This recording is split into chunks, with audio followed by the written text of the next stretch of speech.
What do progressive Christians think about abortion? Well, first and foremost, we recognize that the Bible is not a biology textbook, nor was it ever designed to give insight into the biological process in the 21st century. Instead, the Bible is designed to help us make sense of the world. We also recognize that abortion is an issue that has been theologically weaponized to get people to become single issue voters, to vote against their own self interests. Biblically, there is no justification for banning access to reproductive health care.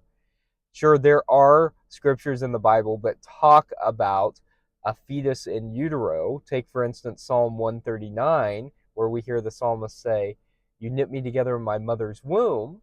But that is about intimacy with God. If we look to scripture like Jeremiah 1, where we hear God calling Jeremiah from the womb, that's about a person's life belonging to God. It's not about defining when life begins.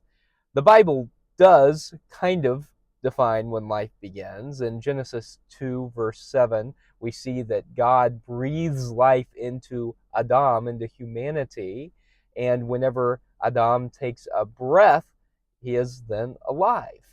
So we see life beginning at first breath, theologically, in the Bible. We also see that in the ancient world, childbirth was precarious and there was a high infant mortality rate, and so often they would wait until after a child had been born at a naming ceremony to consider a child to be fully alive. That's what was happening in the Gospel of Luke when Jesus goes into the temple for the naming ceremony.